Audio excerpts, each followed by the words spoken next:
العام الدراسي وأسرة مدرستنا ميت الرخا رقم 1 ترحب بحضراتكم جميعا. أولا هنبدأ عام دراسي جديد وفق وثيقة عمل، يبقى الكلمة بعنوان وثيقة عمل لمناقشة قانون الانضباط السلوكي 150 وتفعيله. هتيجي في الفصول، جميع الفصول في لائحة الانضباط ديت هتلاقيها معلقة جنب القوائم، هي مش مجرد ورق، لازما تعرفها كويس وتفهم بنودها.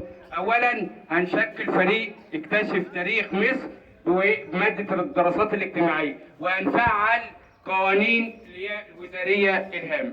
كلمتنا بعنوان بعد الترحيب بمديرنا الفاضل، زملائي اعضاء هيئة التدريس الكرام، اعزائي الطلبة والطالبات، نقدم لكم كنبة بعنوان وثيقة عمل او عقد اتفاق. طرفي الاتفاق زملائي اعضاء هيئه التدريس الكرام ومديرنا الفاضل، دي طرف اول. الطرف الثاني ابنائي او اعزائي الطلبه والطالبات. هقول لكم على القوانين ولوائح الوزاره اللي هنمشي معاها طول العام باذن الله، وهنفعلها في درجات التقييم والدرجات جميعا لنصل الى مدرستي منضبطه منظمه متطوره. ده يبقى شعار مدرستنا باذن الله. اول حاجه مخالفات الدرجة الأولى اللي هي البسيطة، التأخر عن الطابور الصباحي أو عدم المشاركة فيه دون عذر مقبول، دي مخالفات الدرجة الأولى.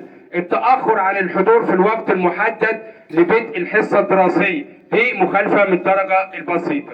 تطويل الشعر للأولاد أو القصات الغريبة للأولاد أو البنات، دي سلوك خطأ، مخالفة من الدرجة الأولى. عدم إحضار الكتب، كل استلم الكتب كاملة، عدم إحضار الكتب والأدوات المدرسية دون عذر مقبول. دي أولا. عدم إحضار الكتب قلنا عدم اتباع قواعد السلوك الإيجابي داخل الصف وخارجه، داخل الصف إيه أو خارجه. الانضباط أثناء الحصة، إصدار أصوات غير لائقة داخل الصف أو خارجه.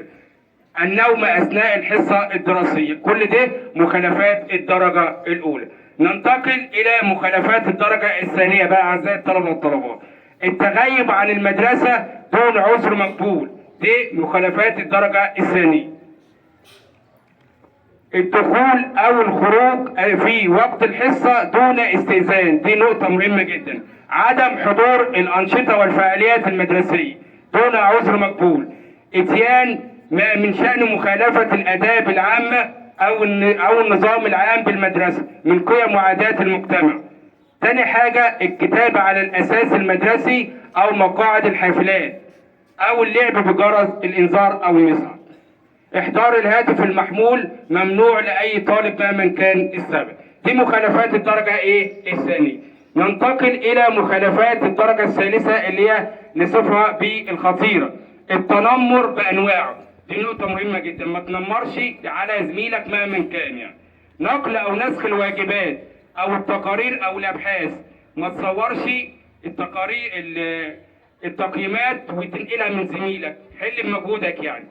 تاني حاجة الخروج من المدرسة دون إذن أو الهروب من المدرسة أثناء اليوم الدراسي. محاولة الفتنة أو التشهير بالزملاء، تبلغ عن زميلك، ممنوع. نيجي بقى انتحال صفة الغير في المعاملات المدرسية أو تزوير الوثائق. نيجي على عدم تعليمات الأمن والسلام. نيجي بقى على مخالفات الدرجة الرابعة شديدة الخطورة بقى، تتمثل في ارتكاب أفعال تمثل جرائم جنائية يعاقب عليه القانون، اللي هو استخدام السلاح لزميلك أو تعوره، دي مخالفات شديدة الخطورة. بعد ما قلنا المخالفات نقول لكم على العقوبات علشان نبعد عنها خالص، طالما في ايجابيات في سلبيات. العقوبات بقى، اول حاجه التنبيه الشفوي، ننبه شفوي مره واحده. التنبيه الكتابي اللي هو كتابي كده حضور ولي الامر. نيجي حاجه قيام الطالب باداء مهام مدرسيه اضافيه بعد انتهاء اليوم الدراسي، تتكلف زملاتك روحوا وانت تنيك في المدرسه عقابا لك. خصم بعض كل درجات السلوك في مادة أو أكثر. تحويل الطالب للأخصائي الاجتماعي. استدعاء ولي الأمر.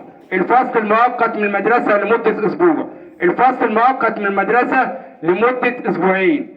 الفصل حتى نهاية الفصل الدراسي أو الفصل عامين دي اقصى عقوبه. يبقى احنا اعزائي الطلبه والطالبات، مدرستنا قدمت لكم كلمه تحت وثيقه عمل بمدرستي منضبطه منظمه متطوره. دي المبدا اللي هنمشي عليه طول العام، واتمنى لكم عام دراسي سعيد باذن الله، وشكرا لحضراتكم.